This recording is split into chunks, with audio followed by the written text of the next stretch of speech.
WhatsApp guys, सनातन विरोधी चिमटे अपनी औकात भूल गए। भैया क्या है पूरा मामला, देखते हैं। मिस्टर मुन्ना भाई की वीडियो है, चैनल तो प्लीज सब्सक्राइब, वीडियो कर दे लाइक। 1 2 3 गो। एक परिवार में एक व्यक्ति को आरक्षण मिलना चाहिए जब तक कि मेरे बेटे को कोई ब्राह्मण अपनी बेटी दान नहीं करते या उससे उसका संबंध नहीं बना। गजब।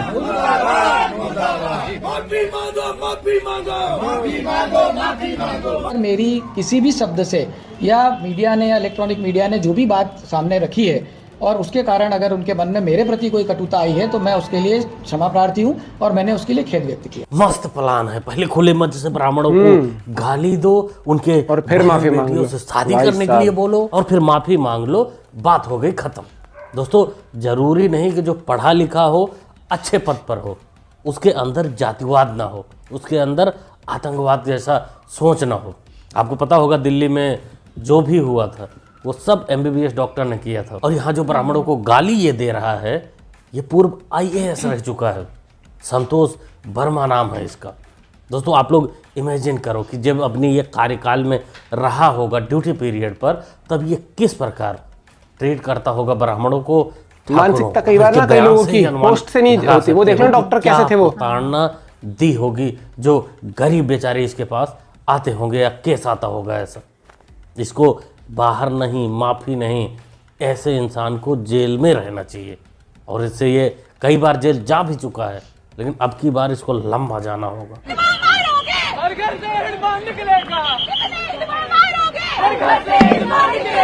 Delhi coordination committee for clean air की तरफ से है।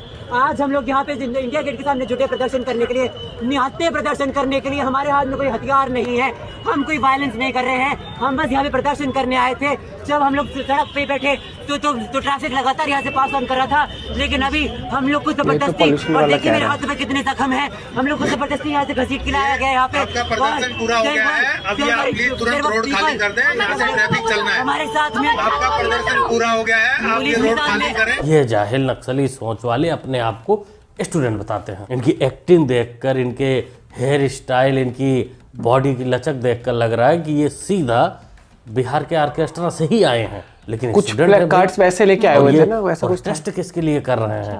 हिडमा के लिए। वही हिडमा जो देश का सबसे बड़ा नक्सली माना जाता है। हमारे जवानों का हत्यारा है, आम आदमी लोगों का, सैकड़ों लोगों का हत्यारा है। नेता लोगों को भी ये स्टूडेंट दिल्ली में प्रोटेस्ट कर रहे हैं। वैसे इनका इलाज जो है दिल्ली पुलिस ने ब्लैक कार्ड्स भी तो वैसे थे इनके औकात के हिसाब से बांध दिया है। इनका स्लोगन है नहीं, वो कितने सब कहने हिडमा मारोगे, हर घर से हिडमा निकलेगा। पिटाई, कुटाई, औकात, सारी वीडियो ये देश नेशनल सिक्योरिटी से ऊपर का तो मामला फिर गलती रहेगा। करके पहुंच जाइए। जो कुछ भी प्रधानमंत्री अभी कर रहे हैं, जो कुछ भी मुख्यमंत्री यहाँ पर आपको करते हुए नजर आ रहे हैं, इनमें से कोई भी चीज ऐसी नहीं है जो संविधान के अनुरूप हो।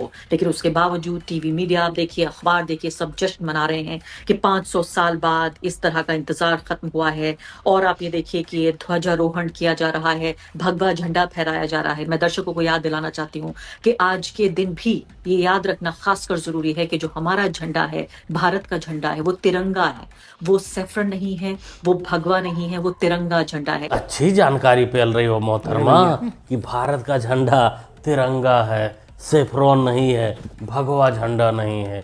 दोस्तों, मैं पहले ही आपको बता दिया था कि जिस दिन प्रधानमंत्री मोदी अयोध्या राम मंदिर पर भगवा झंडा लहराएंगे, कितनों के पिछवाड़े में आफत, दर्द, कष्ट, गम, व्यथा पाकिस्तान तक चीख निकली है। और हुआ भी ऐसा। लंबी लाइन है, देखते रहिए। मैंने पहली बार सुना है कि देश के प्रधानमंत्री मंदिर पे झंडा फहराने का काम कर रहे हैं। ये तो पहली बार मैंने सुना, क्योंकि वहाँ पे तो साधु संत लोग होते हैं, उनका काम होता है, शंकराचार्य लोग होते हैं, उनका काम होता है झंडा को लगाना। लेकिन हो क्या गया? लेकिन क्या ये हो तो गया भैया? क्या हो अपना गया? भाजपा का प्रचार प्रसार कर रहे हैं, मंदिर का नहीं कर रहे। RSS की और भाजपा की। माननीय मोदी प्रधानमंत्री जी अपना प्रचार प्रसार कर रहे हैं। गलत क्या है उसमें? तो गलत क्या? कुछ गलत थोड़ी बोला है किसी के लिए। दोस्तों, ये हैं इटावा के सपा सांसद जितेंद्र कुमार, जिनका मुखिया राम मंदिर कभी गया ही नहीं। इनका कहना है कि प्रधानमंत्री मोदी, योगी, RSS वाले जब वहां जाते हैं तो वो मंदिर का प्रचार नहीं, अपना प्रचार करने जाते हैं। तो मियाँ जी, तुमको पता होना चाहिए कि हमारे प्रभु श्री राम किसी भी प्रचार के मोहताज नहीं है। वो कण कण में है, सब में है। तुम्हारे अंदर भी हैं, लेकिन पार्टी के बोझ तले दबे हो तो वो तुमको नहीं दिखाई देते, जैसे प्रेशर में है राजा जी को नहीं दिखते। अफसोस है अरे कि कल आज जो है मंदिर पर ध्वजा लहराया गया। माननीय प्रधानमंत्री जी वहाँ गए, उनके जाने का मैं स्वागत करता हूँ, अभिनंदन करता हूँ और समूचे देवतुल जनता को, प्रभु श्री राम की जनता को अभिनंदन करता हूँ, उनके चरणों के प्रणाम करता हूँ। लेकिन हमको बुलाया नहीं गया, क्या कारण है, जबकि मैं कल वेट कर रहा था। अरे सब कुछ वेट करने से नहीं होता राजा जी। अरे वेट तो अपने पप्पू जी सालों से कर रहे हैं प्रधानमंत्री बनने के लिए, नहीं बन पा रहे, जनता नहीं बना रही उनको, और यहाँ आपको प्रभु श्री राम नहीं बुला रहे, तो ऐसे वेटिंग करने से नहीं पहुँच पाओगे। वैसे भी कुछ लोग कहते हैं कि शुभ कार्य में असुरों को नहीं बुलाया जाता, लेकिन आप तो राम भक्त हो, ऐसे वाले राम भक्त जो जय श्री राम भी नहीं बोल पाते। जोर से बोलिए जय जय सिया राम।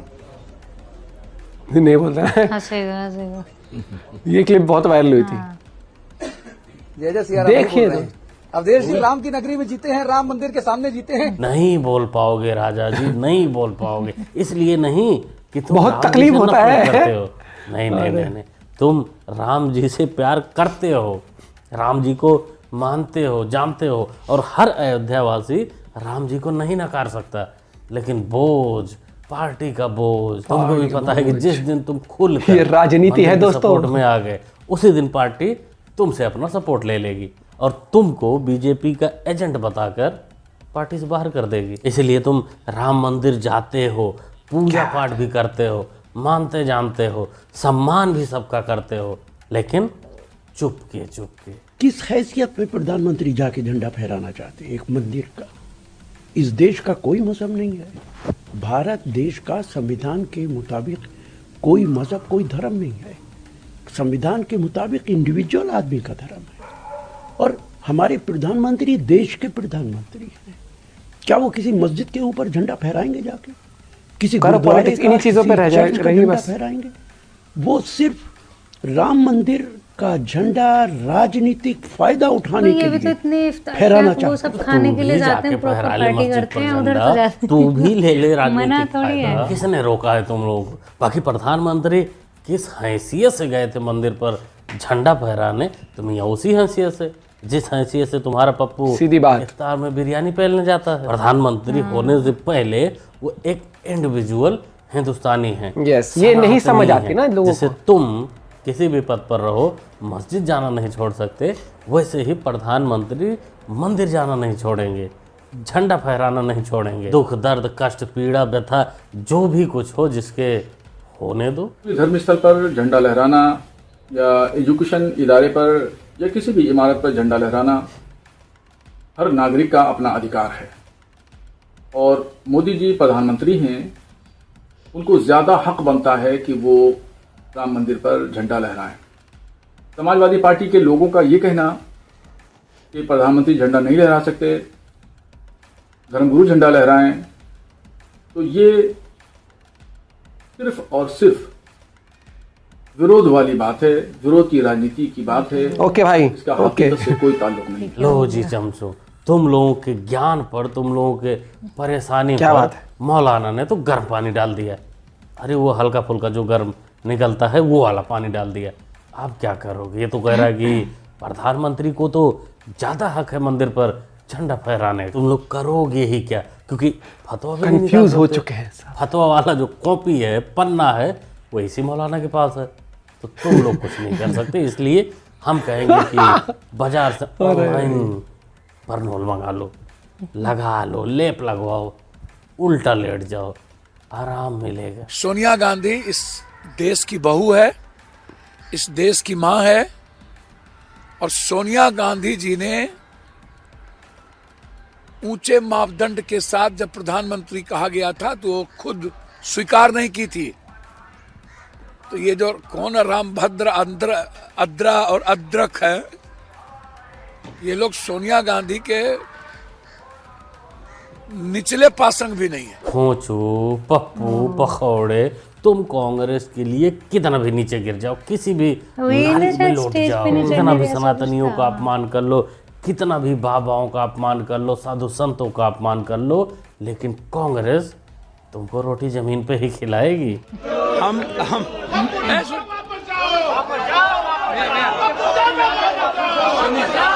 नारे लगे थे ना, वापस जाओ का यहाँ पर नारे लगाए जा रहे हैं। क्यों?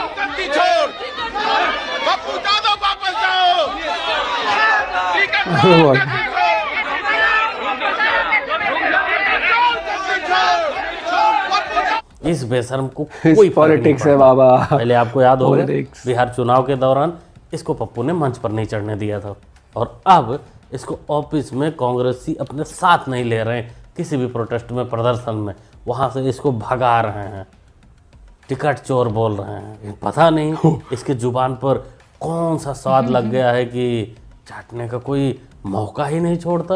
उधर से कितना भी पीटे, कितना भी गाली मिले, लेकिन चटाई में कोई कमी नहीं होगा। और चटाई इस हद तक ये सनातन को गाली देने लगता है, बाबाओं को गाली देने लगता है।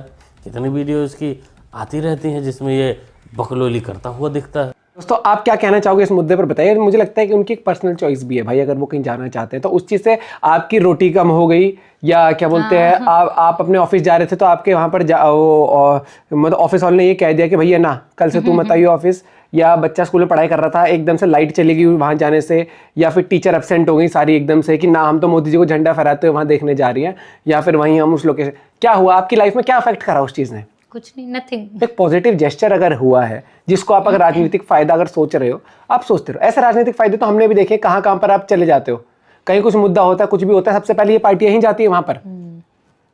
कितने तो और फिर वो कह देना कि प्रधानमंत्री हैं देश के, तो एक बात बता दो, फिर क्या बोलते तुम फिर केस कर लो। इतना ही वो लगता है कि मतलब इतना मीडिया में बोलने की जगह संविधान इजाजत नहीं देता, ये नहीं देता, वो नहीं देता, तो संविधान में जाके आप केस कर लो। इस वर्ड को यूज करके कितनी सारी चीजें वो कर देते हैं, पता ना भैया। ठीक है, पॉलिटिक्स है दोस्तों, पॉलिटिक्स चलता रहता है। आप अपना पॉइंट भी शेयर कर सकते हो। बाकी मिलते हैं वीडियो के साथ। जय हिंद, जय भारत।